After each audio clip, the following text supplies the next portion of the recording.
Hey ladies, this is Underwired. Welcome to the show designed to uplift and support women all over the world.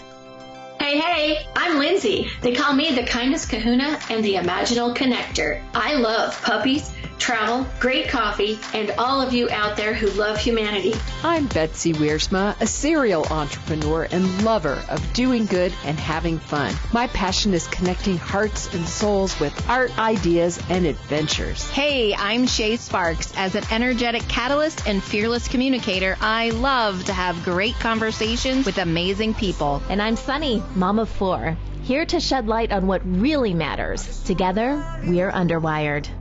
And now for the show.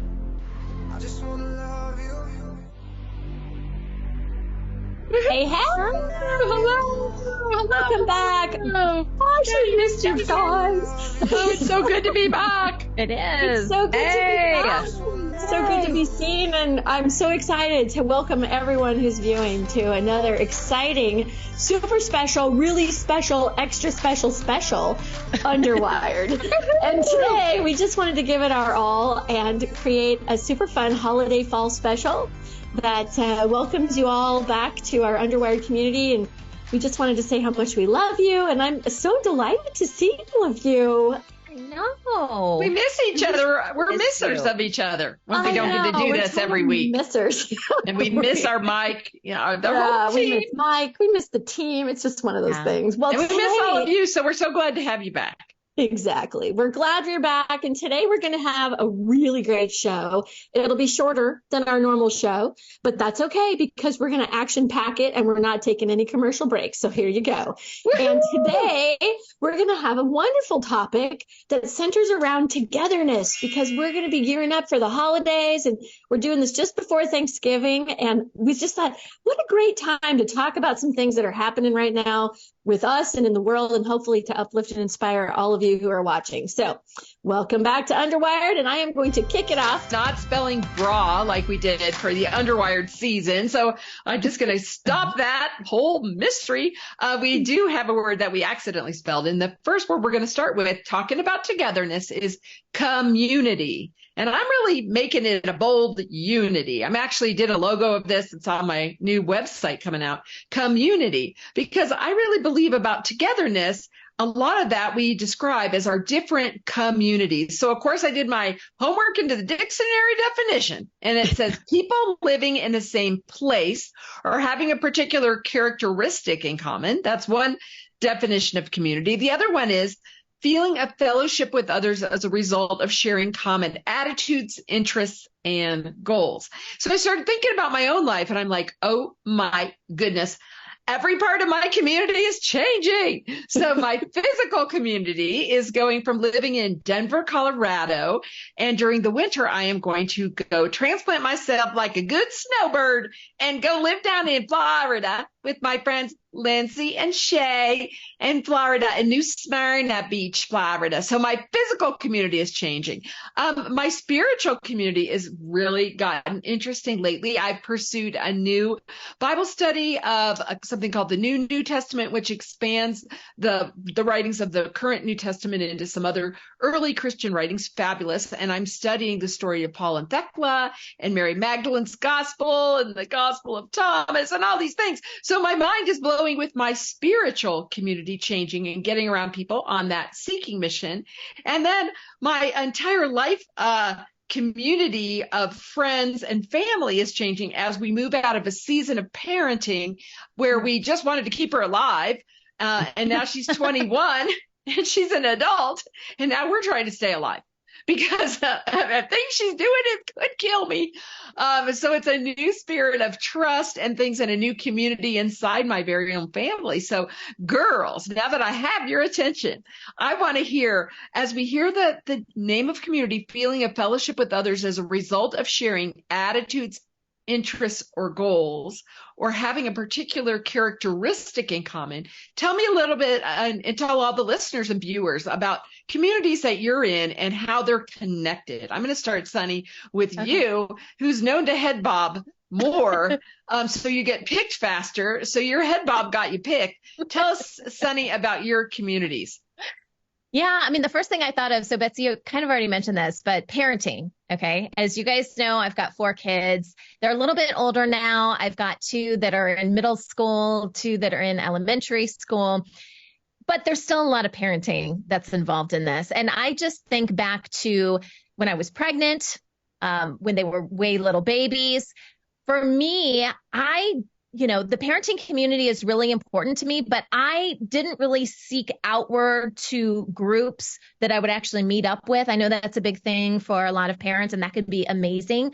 For me, by the time my twins came, I had 4 children, ages 3.5 and younger. So we were very, very busy. Oh my goodness. Getting busy, being busy. That's right. We had our own thing going on. And getting out of the house was like a big to do. If I could get all of them strapped up in their car seats, in the car, blah, blah, blah. That was just, it took, the wind out of me just doing that. Right. So I was able to kind of create our own community through podcasting. And I know Shay can attest to this as well, but that, I've been podcasting now for 17, 18 years. And for me, it really started with connecting with parents online and talking about topics and things that we were going through. And I didn't really find that through other podcasts. So I just created my own. And I didn't realize at the time how important that was, because as you guys know, for those of you who have kids, when you are in those early stages of parenting, it can feel very lonely. You feel isolated. Like I said, I was pretty much confined to my house, and that was by choice because thinking to go outside was just too much. I was too scared in some ways to do that. Oh, my microphone tilted. There we go. And so what I ended up doing is creating these podcasts and creating our own community within that.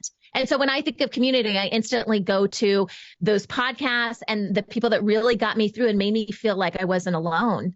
So, oh gosh. And again, praise the Lord for children. 4 of them. They're such a blessing. I could barely do one. I was like, one and done. I'm the t-shirt for one and done. Okay, yeah. Shay, I was lucky enough to be in your community when you were queen of the podcast convention here in Denver, and your subjects swarmed you and ran around the light called Shay. Tell everybody that's listening a little bit about your community. Well, thank you for that. But speaking of podcasting, for me, community is really about connecting with like-minded people.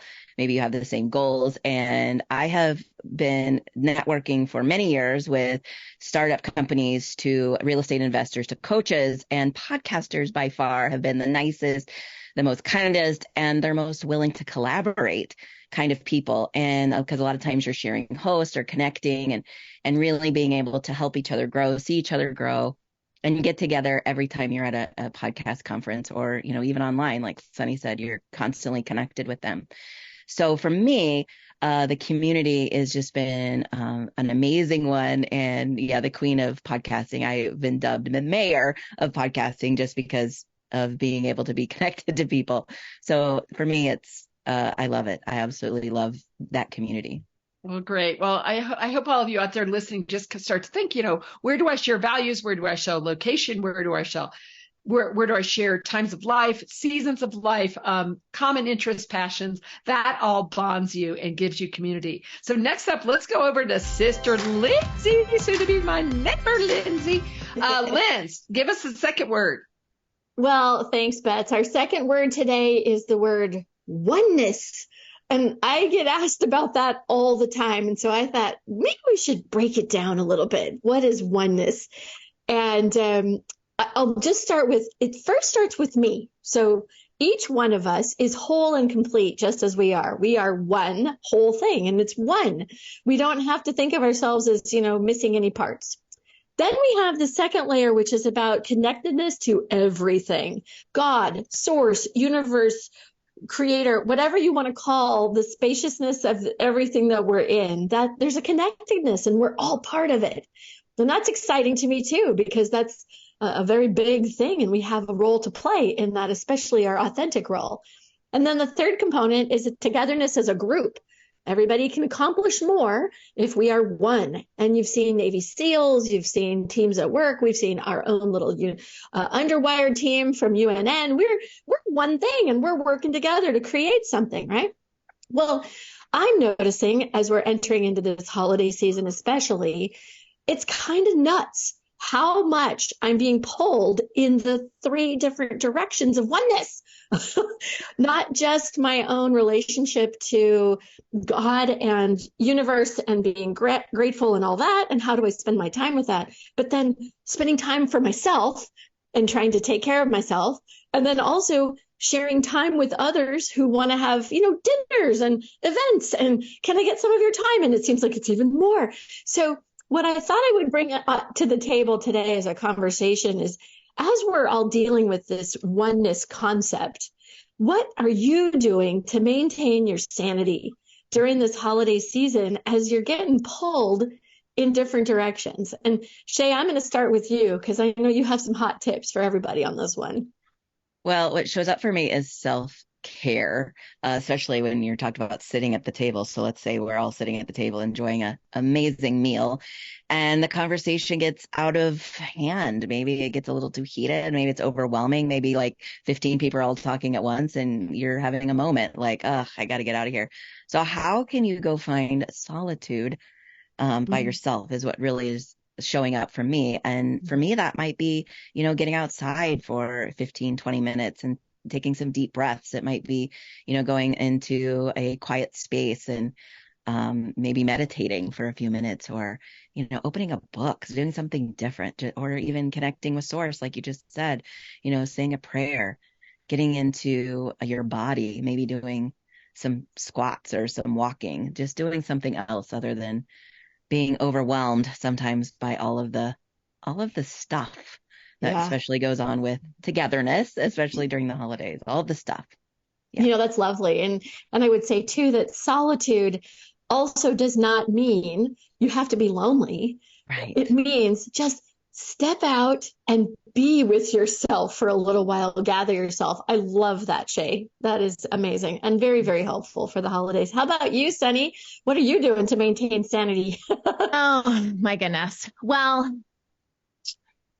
I was thinking, Lindsay, as you were talking, and I just totally lost my train of thought. I love it when holding. Yes. No, I'm still trying to remember. Okay, I'm going to throw in just to give Sunny a minute. I think the beach is a place to find oneness. Shay is a big fan of that, and so is Lynn's.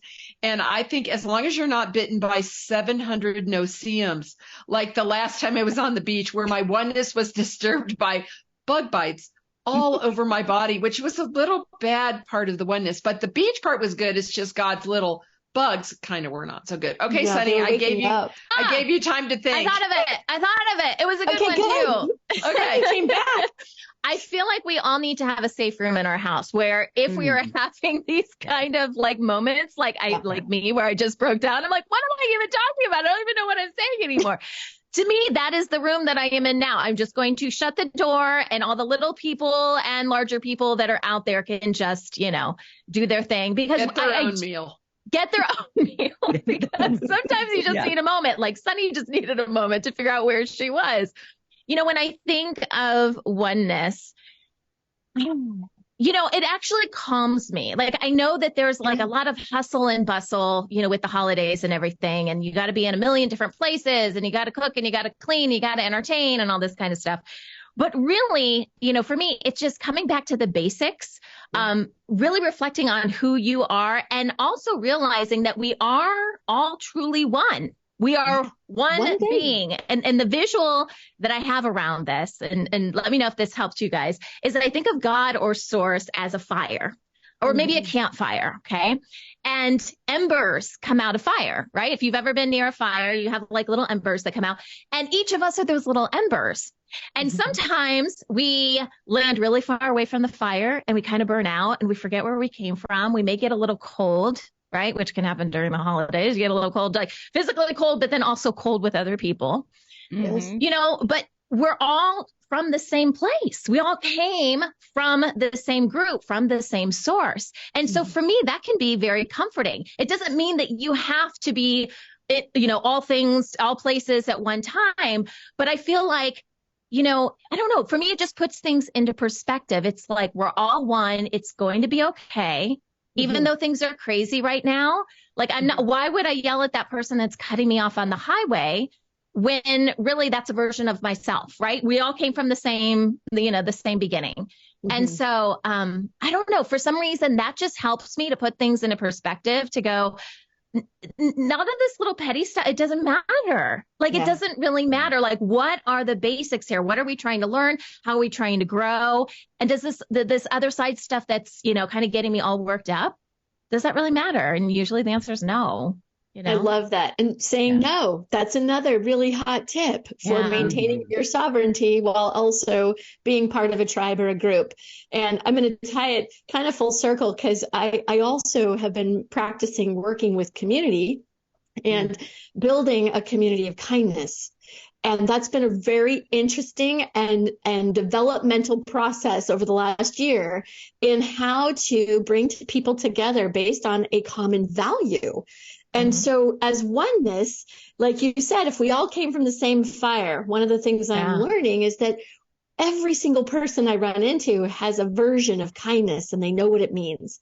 And so I love that. And I think that we're all going to have to practice a little more kindness this holiday season, so we don't accidentally, end up burn next someone year all by ourselves. There you go.